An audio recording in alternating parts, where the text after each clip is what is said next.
Hello and welcome to CSB IAS Academy. In this video lecture, we are going to discuss about a very recent happening in the West Asian politics. So west Asia లేదా middle ఈస్ట్గా మనం పిలుచుకునే ప్రాంతం ఏదైతే ఉందో తెలుగులో దాన్నే మధ్యప్రాచ్యం లేదా పశ్చిమాసియా దేశాలు అంటాం. సో ఈ పశ్చిమాసియాలోని లేదా వెస్ట్ ఏషియాలోని ఖతార్ అనే చిన్న దేశం అండ్ దాని చుట్టుపక్కల ఉన్న దేశాల మధ్య నెలకొన్న వివాదం గురించి, ఆ వివాదంలోకి ఐసీజే అండ్ ఐసీఏఓ ఎందుకు రావాల్సి వచ్చింది, సో చివరికి ఆ వివాదం ఎటు తిరిగింది, అసలు ఈ వివాదానికి బ్యాక్గ్రౌండ్ లేదా ఆ వివాదానికి సంబంధించిన ఆరిజిన్ ఏంటి, అంతేకాకుండా ఈ వెస్ట్ ఏషియన్ పాలిటిక్స్లో మనకు కనిపించకుండా ఉండే కొన్ని అండర్ కరెంట్స్ లేదా అండర్ పిన్నింగ్స్ ఏంటి.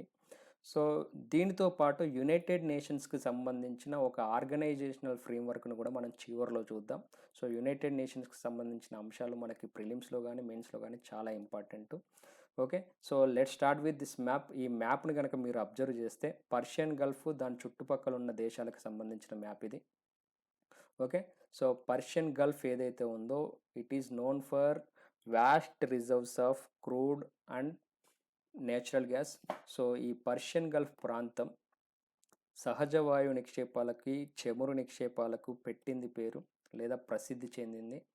ఇక్కడున్న ఈ లిటోరల్ కంట్రీస్ అన్నీ కూడా ఈ పర్షియన్ గల్ఫ్ నుంచి ఎక్స్ట్రాక్ట్ చేసిన క్రూడ్ని అండ్ నేచురల్ గ్యాస్ని ఎక్స్పోర్ట్ చేయడం ద్వారానే డబ్బును సంపాదిస్తున్నాయి. సో దాని మీదే ఆధారపడ్డ ఆర్థిక వ్యవస్థలు ఇవన్నీ కూడా. కాకపోతే there is a divide. So ఈ దేశాల మధ్య ఒక కనిపించని విభజన ఉంది. సో అదేంటి అంటే first thing, Iraq and Iran ఈ రెండు కూడా they are democratic republics. So Iraq and Iran constitutions మీరు అబ్జర్వ్ చేస్తే అందులో ఈ రెండింటిని డెమోక్రటిక్ రిపబ్లిక్స్గా పేర్కొంటారు. ఓకే, అంటే ఈ రెండు కూడా డెమోక్రటిక్ కంట్రీస్.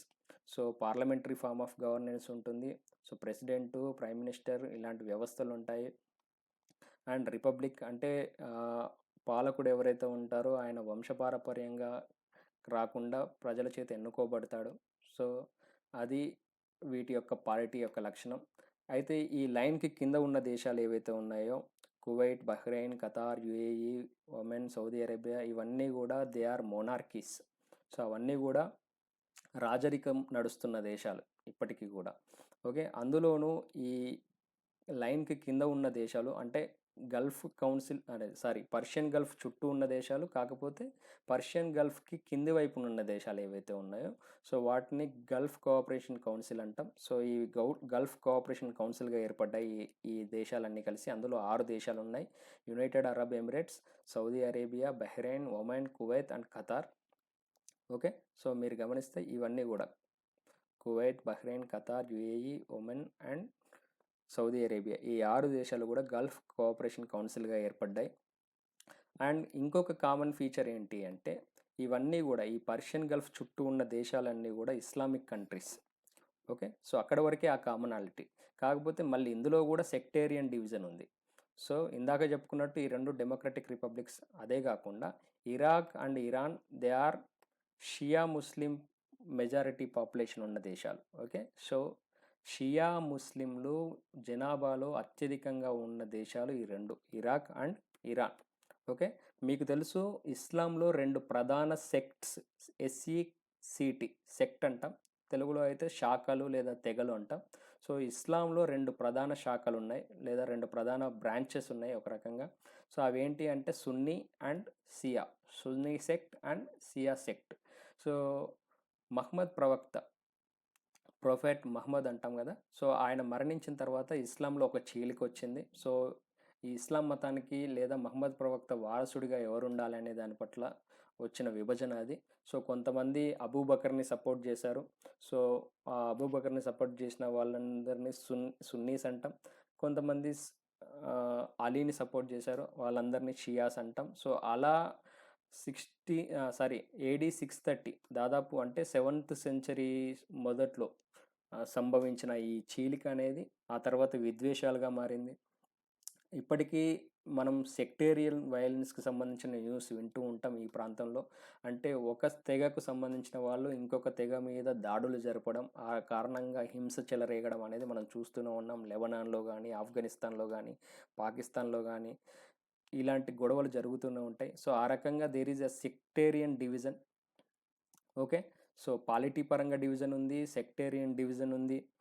సో అవ్వడానికి ముస్లిం కంట్రీసే, కాకపోతే వాటి మధ్య కూడా విభేదాలు ఉన్నాయి. ఇంకొక విషయం influence of US. So US యొక్క ఇన్ఫ్లుయెన్స్ కూడా ఇక్కడ కీలకం.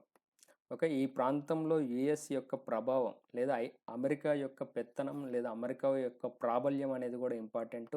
సో ఈ రేఖకి లేదా ఈ లైన్కి పైన ఉన్న రెండు దేశాలు ఏవైతే ఉన్నాయో ఇరాక్ అండ్ ఇరాన్, అవి రెండు కూడా యుఎస్కి శత్రు దేశాలు. Okay. So Iraq and Iran are foes to US. So America యొక్క శత్రు దేశాలు, they are adversaries to US.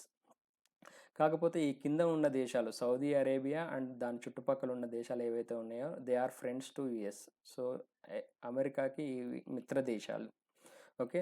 So ఇక్కడ ఐరనీ ఏంటి అంటే అమెరికా అనేది ఒక democratic country, oldest democracy in the world, ప్రపంచంలోనే అత్యంత ప్రాచీన ప్రజాస్వామిక దేశం. అయితే అలాంటి అమెరికా ఈ డెమోక్రటిక్ కంట్రీస్కి సపోర్ట్ చేయకుండా ఈ మొనార్కీస్కి, సో సౌదీ అరేబియా కానీ దాని చుట్టుపక్కల ఉన్న దేశాలు కూడా అన్నీ కూడా ఈ గల్ఫ్ కౌన్సిల్ కంట్రీస్ ఏవైతే ఉన్నాయో ఇవన్నీ కూడా మొనార్కీస్, రాజరికం నడుస్తున్న దేశాలు ఇవన్నీ కూడా. సో అందులోనూ Saudi Arabia, Bahrain, these two are absolute monarchies. Okay. Saudi Arabia, Bahrain are absolute monarchies. మొత్తం పాలన అంతా కూడా రాజు లేదా యువరాజు చెప్పినట్లుగానే నడుస్తుంది. ఇకపోతే Qatar, Oman and Kuwait. Qatar, Oman and Kuwait, these are constitutional monarchies. These three are constitutional monarchies. United Arab Emirates ఇది మాత్రం federal monarchy. Okay. United Arab Emirates అనేది 7 స్టేట్స్ యొక్క సమూహం అది. ఓకే. సో అది మనం ఇందాకే చెప్పుకున్నట్లుగా యుఎస్ అనేది ఈ మొనార్కీస్కి సపోర్ట్ చేస్తుంది, మొనార్కీస్ వైపు నిలబడుతుంది, rather than supporting these democratic countries. అయితే ఇవి పూర్తి స్థాయిలో డెమోక్రటిక్ కంట్రీస్ అయితే కావు. మీరు ఇరాన్ని గమనిస్తే ఇరాన్లో అయతొల్లా ఖొమైనీ అనే ఒక spiritual leader, supreme spiritual leader ఏదైతే ఉంటారో ఆయన చెప్పినట్లుగానే ఇరాన్లో వ్యవహారాలన్నీ నడుస్తుంటాయి. సో ఆ రకంగా there is a combination of theocracy and democracy. So theocracy and democracy కలిసి ఇరాన్లో పాలన సాగిస్తూ ఉంటాయి. సో అక్కడ ప్రెసిడెంట్ ఉంటారు, అక్కడ ప్రైమ్ మినిస్టర్ ఉంటారు, కానీ ఖొమైనీ గారు ఏదైతే చెప్తారో, సుప్రీం స్పిరిచువల్ లీడర్ ఏదైతే చెప్తారో దాని ప్రకారమే పాలన నడుస్తూ ఉంటుంది. సో ఇరాక్లో కూడా దాదాపు అలాంటి పరిస్థితే. సో డెమోక్రసీ ఉంది కానీ డెమోక్రసీ అది కేవలం పేపర్ డెమోక్రసీ. అయినా కూడా ఈ రెండు దేశాలకి కాకుండా అమెరికా మిగతా దేశాలకి సపోర్ట్ చేస్తుంది, మొనార్కీస్కి సపోర్ట్ చేస్తుంది. So that is the irony here. So అంతేకాకుండా అమెరికా ఇన్ఫ్లుయెన్స్ మాత్రమే ఒక 2-3 ఏళ్ళ వరకు ఈ ప్రాంతంలో ఉండేది. కానీ ఈ మధ్య ఇక్కడ ఇంకొక 2 బిగ్ ప్లేయర్స్ వచ్చారు ఈ ప్రాంతంలోకి. ఒకటి Russia, 2 China. Okay. Russia and China. So మీరు ఒక 2 ఇయర్స్ బ్యాక్ గమనిస్తే ఇక్కడ ఐఎస్ఐఎస్, సో ఇస్లామిక్ స్టేట్ పేరుతో ఒక తీవ్రవాద సంస్థ బాగా బలంగా ఉండేది ఇక్కడ.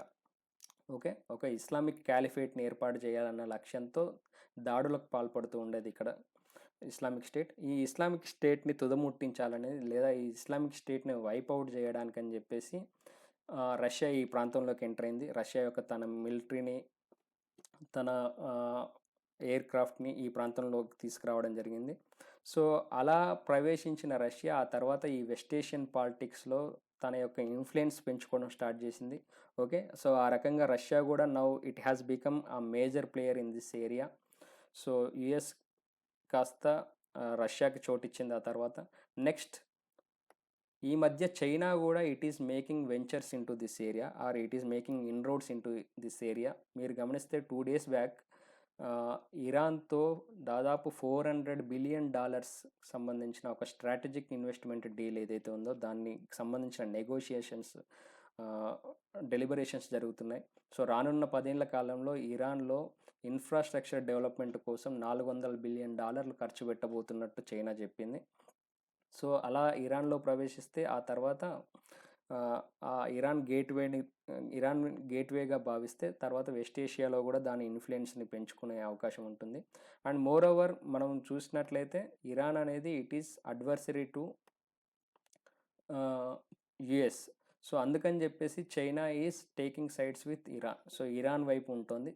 So to balance the power equation here. So ఇక్కడ ఉన్న పవర్ ఈక్వేషన్ని బ్యాలెన్స్ చేయడానికి సో చైనా అనేది ఇరాన్తో కలవడం ద్వారా చైనాకి ఎనర్జీ సెక్యూరిటీ కూడా దక్కుతుంది. అంటే ఇరాన్ దగ్గర ఉన్న ఆయిల్ రిజర్వ్స్ ఏవైతే ఉంటాయో అవి తక్కువ ఖర్చుకి చైనాకి ఎక్స్పోర్ట్ చేయడానికి అవకాశం ఉంటుంది. సో దాన్ని దృష్టిలో పెట్టుకొని లాంగ్ టర్మ్ రిలేషన్షిప్ని, లాంగ్ టర్మ్ అడ్వాంటేజెస్ని దృష్టిలో పెట్టుకొని చైనా ఈ ప్రాంతంలో అడుగు పెడుతుంది. సో రానున్న కాలంలో ఇట్ విల్ బీ ఆ trilateral battle field. So America, China, Russia ఈ 3 దేశాలు ఈ ప్రాంతంలో పట్టు కోసం అని చెప్పేసి రానున్న కాలంలో ప్రయత్నించే అవకాశం ఉంది. It is going to be a 3 dimensional conflict. Okay, so అది ఇక్కడ ఈ ప్రాంతానికి సంబంధించి మనకు ఐఆర్ పరంగా గుర్తుంచుకోవాల్సిన అంశాలు. ఇకపోతే మన కోర్ ఇష్యూ ఏదైతే ఉందో ఖతార్కి సంబంధించిన ఇష్యూ. ఖతార్ అనేది మీరు ఇక్కడ చూస్తున్నారు కదా గ్రీన్ కలర్లో, it's a small country. So population 2.7 millions. Okay, so ఖతార్కి ల్యాండ్ బౌండరీ కేవలం సౌదీ అరేబియాతో మాత్రమే ఉంది. So Qatar is sharing land boundary with only Saudi Arabia. అయితే ఈ ఖతార్ పక్కనున్న ఇరాన్ ఏదైతే ఉందో, సో వీటి మధ్యలో ఉన్న ఈ పర్షియన్ గల్ఫ్ ప్రాంతం, so it is known for world's largest natural gas resources or reserves. So ఈ ఖతార్కి ఇరాన్కి మధ్యలో ఉన్న ప్రాంతం ప్రపంచంలోనే సహజ వాయు నిక్షేపాలు అత్యధికంగా ఉన్న ప్రాంతం. So world's largest known reserves of natural gas, so అవి ఇక్కడే ఉన్నట్లు సమాచారం.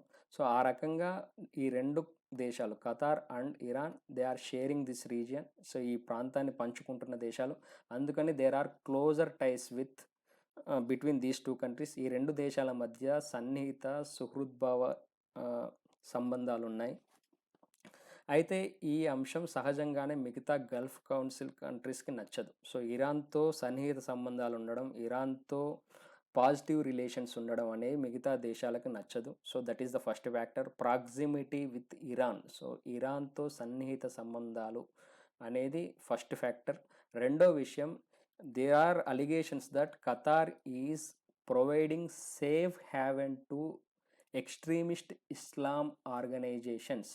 So terrorist organisations, Islamic terrorist organisations మీరు గమనిస్తే ముస్లిం బ్రదర్హుడ్ అని, హమాస్ అని, అంతేకాకుండా ఇస్లామిక్ స్టేట్ ISIS అంటాం కదా. సో ఇలాంటి ఎక్స్ట్రీమిస్ట్ ఆర్గనైజేషన్స్కి లేదా ఇలాంటి టెర్రరిస్ట్ ఆర్గనైజేషన్స్కి ఖతార్ ఆశ్రయం ఇస్తోంది. ఆశ్రయం ఇవ్వడమే కాకుండా వాటికి అవసరమైన నిధుల్ని, ఎక్విప్మెంట్ని, ఆర్టిలరీని, ఆర్మ్స్ని ప్రొవైడ్ చేస్తోంది. ఓకే, సో ఇలా ఈ విధ్వంసకర శక్తులకి లేదా ఈ ఎక్స్ట్రీమిస్ట్ ఆర్గనైజేషన్స్కి ఆశ్రయం ఇవ్వడం ద్వారా, డబ్బులు ఇవ్వడం ద్వారా ఈ వెస్ట్ ఏషియా ప్రాంతంలో అల్లర్లు చెలరేగడానికి, అశాంతి నెలకొనడానికి ఖతార్ సహాయపడుతోంది అని చెప్పేసి ఖతార్ మీద ఉన్న అభియోగం. సో ఈ 2 ఫ్యాక్టర్స్ కారణంగా, ఒకటి proximity with Iran, second one alleged help or alleged role in perpetrating violence in this area లేదా in this West Asian area. So ఈ 2 ఫ్యాక్టర్స్ కారణంగా Saudi Arabia, Egypt, Bahrain and UAE ఈ 4 దేశాలు, ఈ 4 Arab countries ఖతార్తో ఉన్న diplomatic and economic టైస్ని తెంచేసుకున్నాయి. ఎప్పుడు? 2017 జూన్లో. Okay, అప్పటి నుంచి కూడా ఈ దేశాలకి ఖతార్కి మధ్య దౌత్య సంబంధాలు కానీ, ఆర్థిక సంబంధాలు కానీ లేదు. దీంతో పాటు ఇంకేం చేశాయి అంటే ఈ దేశాలు, సో మీరు కనుక అబ్జర్వ్ చేస్తే ఈ మ్యాప్లో ఖతార్ పక్కనున్న దేశాలు Bahrain, United Arab Emirates, Saudi Arabia, ఒక రకంగా దీన్ని చుట్టుముట్టు ఉన్న దేశాలు ఇవన్నీ కూడా, ఈ 3 కూడా. So these 3 countries they have denied their air space.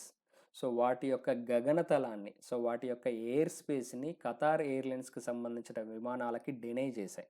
అంటే ఖతార్ ఎయిర్లైన్స్కి సంబంధించిన విమానాలు వీటి యొక్క ఎయిర్ స్పేస్లోకి ప్రవేశించకుండా ఆపేశాయి, నిరోధించాయి. ఓకే, సో ఆ రకంగా ఎయిర్ కనెక్టివిటీని డినై చేశాయి, ఎయిర్ కనెక్టివిటీని ఆపేశాయి ఖతార్కి. ఇంకొక రెండో విషయం, ఈ ఖతార్కి సంబంధించిన షిప్స్ కానీ, ఖతార్కి సంబంధించిన వెజల్స్ కానీ ఈ దేశాల యొక్క టెరిటోరియల్ వాటర్స్లోకి రాకుండా ఈ దేశాల యొక్క పోర్ట్స్లోకి అవి వచ్చి అక్కడ నిలిపి ఉంచేందుకు అవకాశం లేకుండా చేశాయి. సో ఖతార్కి సంబంధించిన ఓడలు కానీ, ఖతార్కి సంబంధించిన వెజల్స్ కానీ ఈ దేశాల యొక్క జలాల్లోకి రాకుండా, ఈ దేశాల యొక్క పోర్ట్‌లోకి రాకుండా ఆపేశాయి. సో, ఆ రకంగా వాటర్ కనెక్టివిటీని గూడా నిరోధించాయి. వాటర్ కనెక్టివిటీని గూడా బ్లాక్ చేశాయి. ఇంకొకటి, ఖతార్‌కి ఉన్న ఏకైక ల్యాండ్ బౌండరీ లేదా ల్యాండ్ యాక్సెస్ సౌదీ అరేబియాతోనే. సో, ఖతార్‌కి రావాల్సిన ఎసెన్షియల్ సప్లైస్ లైక్ మెడిసిన్ కావచ్చు, ఫుడ్ కావచ్చు, క్లోతింగ్ కావచ్చు, they have to come through Saudi Arabia's territory. Saudi Arabia భూభాగం ద్వారానే ఖతార్‌కి రావాల్సిన ఎసెన్షియల్ సప్లైస్ రావాల్సి ఉంటుంది. But Saudi Arabia denied access to Qatar. Saudi Arabia blocked its land boundary with Qatar. So, Saudi Arabia ఖతార్తో ఉన్న భూ సరిహద్దుని బ్లాక్ చేసేసింది. సో, ఆ రకంగా ల్యాండ్ కనెక్టివిటీని కూడా బ్లాక్ చేశారు. సో, ఈ రకంగా land, air and water connectivity, ఈ 3 కనెక్టివిటీస్ని బ్లాక్ చేసేసాయి ఈ పక్కన ఉన్న దేశాలు. సో, అన్ని రకాలుగా ఖతార్ని దిగ్బంధనం చేశాయి. దీన్నే ఇంగ్లీష్లో బ్లాకేడ్ అంటాం. సో, అలా ఖతార్ బ్లాకేడ్ అనేది 2017 జూన్లో స్టార్ట్ అయింది, ఇప్పటికీ కొనసాగుతోంది. సో, కారణం ఏంటి అంటే ఇరాన్తో సన్నిహిత సంబంధాలు ఉండడం, రెండోది ఇస్లాం ఎక్స్ట్రీమిస్ట్ ఆర్గనైజేషన్స్ ఏవైతే ఉన్నాయో వాటికి సహాయం చేయడం. సో, ఈ 2 కారణాల చేత అయితే ఈ ఖతార్ ఈ అలిగేషన్స్ని నేచురల్గానే డినై చేసింది. ఒప్పుకోలేదు అలిగేషన్స్ని. ఇంకొకటి, సార్వభౌమాధికారం మీద దాడిగా వీటిని పరిగణించింది. అయితే ఈ రిలేషన్స్ని రీస్టోర్ చేయాలన్నా, ఇంతకు ముందులాగే ఈ యాక్సెస్ని ఇవ్వాలన్నా కూడా ఒక 13 పాయింట్లతో కూడిన డిమాండ్ని ఖతార్ ముందు పెట్టాయి ఈ దేశాలు. సో, ఖతార్ వాటికి ఒప్పుకోలేదు. ఖతార్ వెంటనే it approached ICAO, International civil Aviation Organisation. So, Civil Aviation Organisation ఏదైతే ఉందో దాన్ని అప్రోచ్ అయింది Qatar. So there is one convention called Chicago convention అంటాం, లేదా 1944 convention on international civil aviation. So, 1944లో ఇంటర్నేషనల్ సివిల్ ఏవియేషన్కి సంబంధించిన ఒక కన్వెన్షన్ జరిగింది, షికాగోలో జరిగింది. అందుకనే షికాగో కన్వెన్షన్ అంటాం. సో, దాని ప్రకారం member countries have right of free passage. అంటే ఈ షికాగో కన్వెన్షన్ కింద మెంబర్ కంట్రీస్ ఏవైతే ఉంటాయో, సో ఆ మెంబర్ కంట్రీస్ మిగతా మెంబర్ కంట్రీస్కి సంబంధించిన సివిలియన్ ఎయిర్క్రాఫ్ట్, ఓకే, సో పౌరులను రవాణా చేసే ఎయిర్క్రాఫ్ట్ ఏవైతే ఉంటుందో వాటికి ఫ్రీ ప్యాసేజ్ ఇవ్వాల్సి ఉంటుంది. అంటే వాటి యొక్క ఎయిర్ స్పేస్ని ఓపెన్ చేసి ఉంచాలి. సో వాటి యొక్క ఎయిర్ స్పేస్ని బ్లాక్ చేయకూడదు అనేది ఈ కన్వెన్షన్ యొక్క ప్రధాన principal. So main principal underlying this convention. Okay, కాకపోతే ఈ కన్వెన్షన్ని ఈ మెంబర్ కంట్రీస్ వైలేట్ చేశాయి అన్న కారణం చేత ఖతార్ ఐసీఏఓని అప్రోచ్ అయింది. మరి ఐసీఏఓ ఎందుకు వచ్చింది అంటే ఈ కన్వెన్షన్ని అడ్మినిస్టర్ చేయడానికి, ఈ కన్వెన్షన్ని ఇంప్లిమెంట్ చేయడానికి, అంతేకాకుండా అంతర్జాతీయంగా సివిల్ ఏవియేషన్కి సంబంధించిన స్టాండర్డ్స్, సివిల్ ఏవియేషన్కి సంబంధించిన ప్రాక్టీసెస్ని ఫార్ములేట్ చేయడానికి, సివిల్ ఏవియేషన్కి సంబంధించిన పాలసీస్ని ఫార్ములేట్ చేయడానికి, సివిల్ ఏవియేషన్కి సంబంధించిన వివాదాలు పరిష్కరించడానికి, సివిల్ ఏవియేషన్కి సంబంధించిన సేఫ్టీ అండ్ సెక్యూరిటీని మానిటర్ చేయడానికి, ఆడిట్ చేయడానికి ఒక అంతర్జాతీయ సంస్థను ఏర్పాటు చేశారు. దాన్నే International civil Aviation Organisation, ICAO అంటాం. సో ఈ ICAO it's a specialised agency of the UN. So UN యొక్క స్పెషలైజ్డ్ ఏజెన్సీ 1944 షికాగో కన్వెన్షన్ని అడ్మినిస్టర్ చేయడానికి, గవర్న్ చేయడానికి ఏర్పాటు చేసిన సంస్థ ఇది. ఓకే, సో అందుకని చెప్పేసి ఈ వివాదాన్ని ఐసీఓ దగ్గరికి తీసుకెళ్ళింది. సో నా యొక్క రైట్ టు ఫ్రీ ప్యాసేజ్ లేదా రైట్ ఆఫ్ ఫ్రీ ప్యాసేజ్ని ఈ దేశాలు అన్యాయంగా అడ్డుకుంటున్నాయి లేదా బ్లాక్ చేస్తున్నాయి, సో ఆ రకంగా కన్వెన్షన్ని వైలేట్ చేశాయి అని చెప్పేసి ఖతార్ అలెజ్ చేస్తూ ఐసీఏఓని అప్రోచ్ అయింది. అయితే ఈ 4 దేశాలు Saudi Arabia, Bahrain, UAE and Egypt అవేం చెప్పాయి అంటే they have argued that ICAO has no jurisdiction.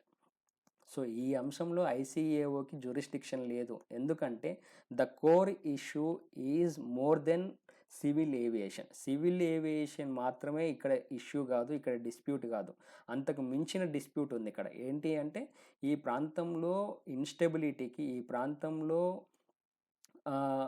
ఏమంటారు అల్లర్లకి ఖతార్ కారణమవుతోంది.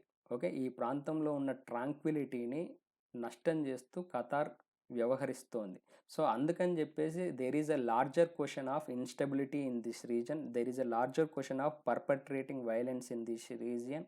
సో అందుకని చెప్పేసి ఈ జ్యూరిస్డిక్షన్ కేవలం ఐసీజేకి మాత్రమే ఉంటుంది. ఇంటర్నేషనల్ కోర్ట్ ఆఫ్ జస్టిస్ మాత్రమే ఈ అంశాన్ని విచారించి అందుకు అనుగుణంగా తీర్పుని ఇవ్వాల్సి ఉంటుంది అని చెప్పేసి దే హ్యావ్ ఆర్గ్యూడ్.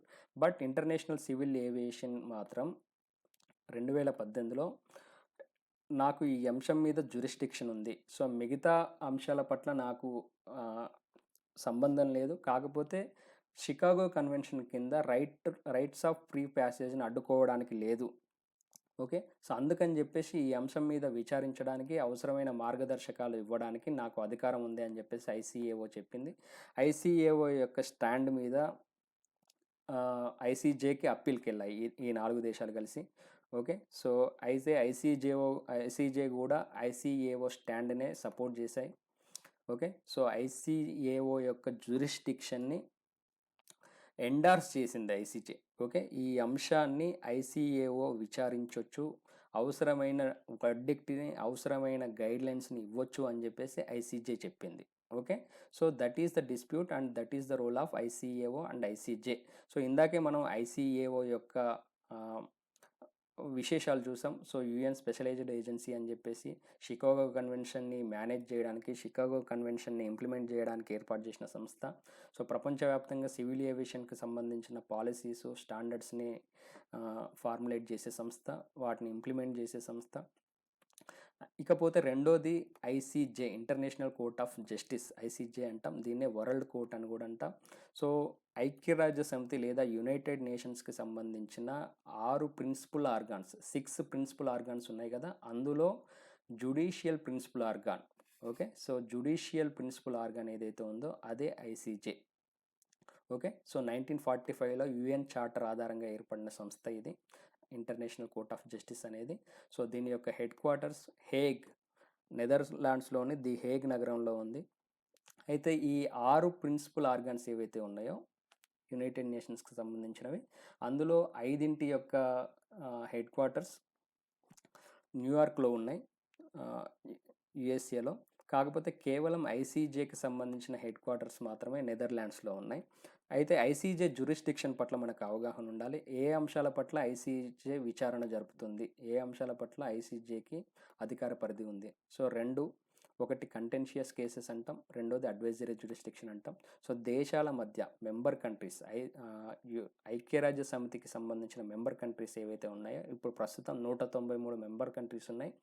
ఆ దేశాల మధ్య తలెత్తే వివాదాలకు సంబంధించిన డిస్ప్యూట్స్ని విచారించి దానికి సంబంధించిన వర్డిక్ట్ని పాస్ చేసే అధికారం ఐసీజేకి ఉంది. మనం కుల్భూషణ్ జాదవ్ కేసు చూసాం. కుల్భూషణ్ జాదవ్ కేసు అనేది ఒక రకంగా ఇండియాకి పాకిస్తాన్కి మధ్య జరిగిన డిస్ప్యూట్ అది. సో దాన్ని విచారించేందుకు ఐసీజేకి వెళ్ళాం.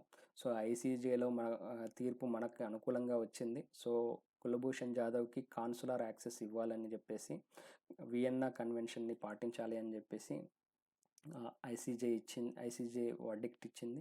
సో ఆ రకంగా బార్డర్ ఇష్యూస్ కావచ్చు, లేదా సోవరెనిటీకి సంబంధించిన ఇష్యూస్ కావచ్చు, ఇలాంటివన్నీ కూడా ఐసీజే పరిధిలోకి వస్తాయి. ఇకపోతే అడ్వైజరీ జ్యూరిస్డిక్షన్. సో మన ప్రెసిడెంట్ ఆఫ్ ఇండియాకి ఎప్పుడైనా న్యాయ సలహా అవసరమైతే సుప్రీంకోర్టుని ఏ రకంగానైతే సంప్రదిస్తాడో, సో యునైటెడ్ నేషన్స్ యొక్క ఆర్గాన్స్ కానీ, యునైటెడ్ నేషన్స్ యొక్క స్పెషలైజ్డ్ ఏజెన్సీస్ కానీ ఏదో ఒక అంశం మీద న్యాయపరమైన సలహా అవసరమైతే they approach or they request ICJ. So ICJ దాన్ని విచారించి డెలిబరేషన్స్ జరిపి అడ్వైజరీ ఒపీనియన్ ఇస్తుంది. So that is advisory jurisdiction. So ఇకపోతే ఐసీజేలో 15 జడ్జెస్ ఉంటారు. ఓకే, ఈ 15 జడ్జెస్ కూడా UNGA, United Nations General assembly and United Nations security కౌన్సిల్లో జరిగే ఎలక్షన్ ద్వారా ఎన్నుకోబడతారు. సో వీళ్ళ యొక్క టర్మ్ లేదా టెన్యూర్ 9 years టర్మ్ ఉంటుంది. మన దల్వీర్ భండారి సో రెండోసారి ఎన్నికయ్యారు. సో ఈ 15 మందిలో ఆయన ఒకరు ఇప్పుడు. ఓకే, ఒక దేశం నుంచి ఒక మెంబర్ మాత్రమే జడ్జిగా ఎన్నికవుతారు. So that is the core issue. అయితే దీంతోపాటు మన సివిల్ సర్వీసెస్ ఎగ్జామ్కి మనం యుఎన్ యొక్క కంప్లీట్ స్ట్రక్చర్ మనకు అవగాహన ఉండాలి. యునైటెడ్ నేషన్ యొక్క కంప్లీట్ ఫ్రేమ్వర్క్ మనకు అవగాహన ఉండాలి. యునైటెడ్ నేషన్స్ అనేది 1945లో వరల్డ్ వార్ 2 తర్వాత ప్రపంచవ్యాప్తంగా పీస్ని ఎస్టాబ్లిష్ చేయడానికి, మరో యుద్ధం రాకుండా ఆపడానికి ఏర్పాటు చేసిన సంస్థ. సో ఆ తర్వాత యునైటెడ్ నేషన్స్ అనేది చాలా దాని స్కోప్ పెరిగింది. దాని ఆర్గనైజేషన్ స్ట్రక్చర్ అనేది బాగా వైడెన్ అయింది. రకరకాల సంస్థలు యూఎన్కి అటాచ్ అయిపోయాయి ఆ తర్వాత. సో మీరు చూస్తే 6 ప్రిన్సిపల్ ఆర్గాన్స్ ఉన్నాయి యునైటెడ్ నేషన్స్కి. లెఫ్ట్ సైడ్ చూడండి, ఒకటి జనరల్ అసెంబ్లీ అంటాం. సో దాదాపు మొత్తం 193 మెంబర్ కంట్రీస్ కలిపి ఏర్పాటు చేసింది United Nations General Assembly. So next Security Council, United నేషన్స్కి సంబంధించిన అత్యంత పవర్ఫుల్ ఆర్గనైజేషన్ లేదా ఆర్గాన్ ఏదైతే ఉందో అది సెక్యూరిటీ కౌన్సిల్. ఇందులో 5 పర్మనెంట్ కంట్రీస్ ఉంటాయి, పర్మనెంట్ మెంబర్స్ అంటాం, P5 అంటాం. So UK, US, Russia, France and China, ఈ 5టిని P5 అంటాం. They are permanent members of Security Council. అంతేకాకుండా 10 నాన్ పర్మనెంట్ మెంబర్స్ ఉంటాయి. సో 2 ఏళ్ల కాల పరిమితికి, 2 ఏళ్ల టెన్యూర్తో ఈ 10 మెంబర్ కంట్రీస్ని ఎన్నుకుంటూ ఉంటారు. సో ఇండియా ఈ మధ్యనే పర్మనెంట్ నాన్ పర్మనెంట్ మెంబర్గా ఎన్నికైంది. ఓకే, సో ఆ తర్వాత ఎకనామిక్ అండ్ సోషల్ కౌన్సిల్, ఎకోసాక్ అంటాం, ECOSOC. సో ఎకోసాక్కి సంబంధించిన మెయిన్స్ క్వశ్చన్ వచ్చింది 2 years బ్యాక్. ఎకోసాక్ యొక్క మ్యాండేట్ ఏంటి, ఫంక్షన్స్ ఏంటి అన్నట్లు. ఓకే, మొన్న 2 days బ్యాక్ మోడీ గారు ఎకోసాక్ మీటింగ్ని అటెండ్ చేశారు. ఎకోసాక్ వర్చువల్ మీట్లో ప్రసంగించారు. సో ఐక్యరాజ్య సమితి లేదా యునైటెడ్ నేషన్స్లో రావాల్సిన రిఫార్మ్స్ గురించి, సో యునైటెడ్ నేషన్స్ సెక్యూరిటీ కౌన్సిల్ని ఎక్స్పాండ్ చేయాల్సిన అవసరం గురించి, మల్టీలేటరలిజం అనేది కొత్తగా మారుతుంది అండ్ కొత్త రియాలిటీస్ అంటే గ్రౌండ్ రియాలిటీస్ 1945తో పోలిస్తే చాలా మారాయి. కొన్ని కంట్రీస్ ఎకనామికల్గా దిగజారాయి, కొన్ని కంట్రీస్ ఎకనామికల్గా మిలిటరీ పరంగా సెక్యూరిటీ పరంగా ఎదిగాయి. సో ఆ రియాలిటీస్ని గుర్తుపెట్టుకొని సో అందరికీ ఇంక్లూజివ్గా ఉండేలా, అందరికీ రిప్రజెంటేషన్ ఉండేలా సెక్యూరిటీ కౌన్సిల్ని రీఫార్మ్ చేయాల్సిన అవసరం ఉంది, రీఆర్గనైజ్ చేయాల్సిన అవసరం ఉంది అని చెప్పేసి రీఐటరేట్ చేశారు మన ప్రధాని మోడీ గారు.